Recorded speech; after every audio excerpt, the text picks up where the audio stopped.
Бүгінде жастардың көбі тұрмысын бірден түзеуді қалайды. Несие алып, қымбат затқа ұмтылады.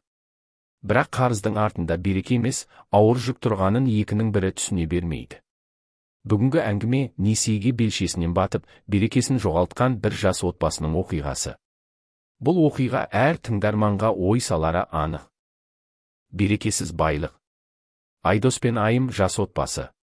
Екеуі де қалаға жаңа келген, арман мақсаты көп. Қалада бір-бірін сүйіп қосылып, шағын той жасады. Бірақ алғашқы күннен ақ олардың арманы мен қиялы шындықпен бетпе-бет келді. Пәтер жалдау, күнделікті азық-түлік, жолақы барлығы да қымбат. Айдос қарапайым жұмыста аз жалақымен істесе, Айым шағын дүкенде сатушы болды. Жетпегенін несие алып жаба бастады. Қарызға белшеден бату. Алдымен тұрмыстық техника алды, кейін жиһаз, одан кейін жаңа телефон.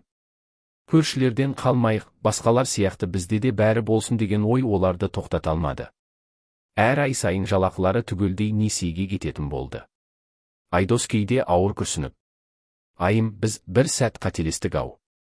Берекеміз қашып барады дейтін. Айым болса: ештеңе етпейді, бәрінің бар ғой. Біз де адамдар сияқты өмір сүргіміз келеді деп жұбататын.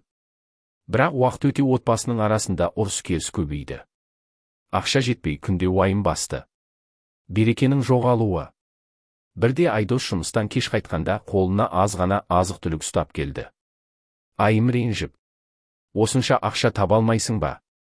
Қара халық қалайша бәрін алып жүр? Деп дауыс көтерді. Айдос үндемеді. Бірақ ішкі жан дүниесі астан-кестең болды. Мен түнде де, күндіз де еңбек етемін. Бірақ біздің отбасымыздың берекесі қайда кетті? Деп ойлады. Сол түні әкесі қоңырау шалды. Балам, ауылға келіп кет. Шаруаға көмектесесің. Баяғыда еңбектің қадірін түсінесің деді. Әкенің сабағы. Ауылға барған Айдос пен Айым қара жердің еңбекпен ғана өнім беретінін көрді. Әкесі қарапайым тіршілік кешсе де, берекелі, тыныш өмір сүріп жатқан.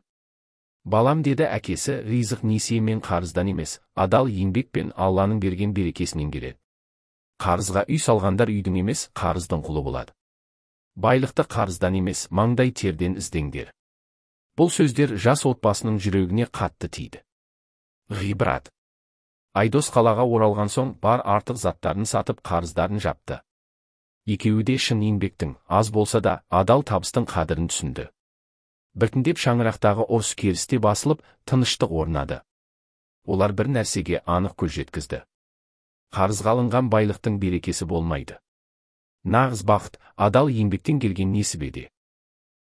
Айдос пен Айым басынан өткерген қиындық арқылы бір шындықты ұқты: қарызға алынған байлықтың берекесі болмайды.